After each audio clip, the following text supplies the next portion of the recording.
Well, we have got the taste of the chat GPT. I can keep on showing you multiple different large language model websites to make you feel more comfortable or even give a comparison of which large language model does things best. But at the moment, most of these language models are quiet to the par with competing with each other because they're all almost exactly the same in terms of performance, giving the output, and all those things are quite exactly the same.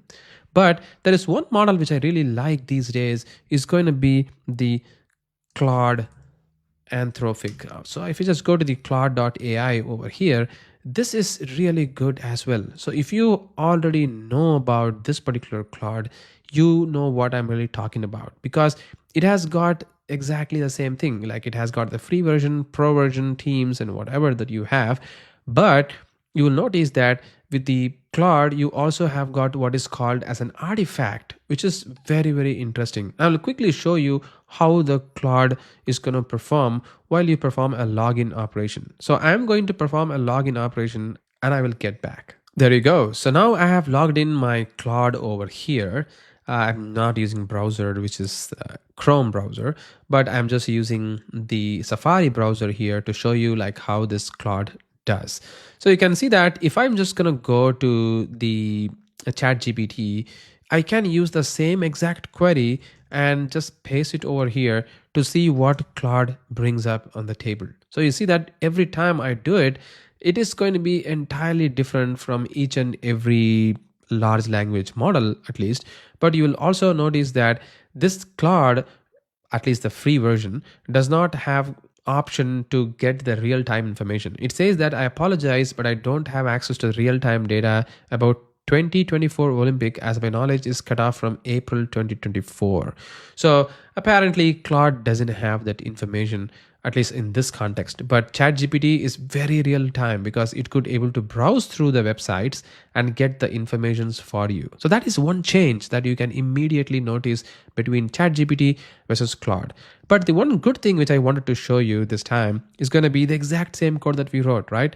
Write a Selenium with Java code for Amazon.com website along with page object model. And it says currently Claude cannot access the internet or reference link as well. So this is another caveat, but let's see if Claude can able to at least try to mimic as if like what the ChatGPT was trying to write. And you will notice that this is the one that I'm talking about, the artifact.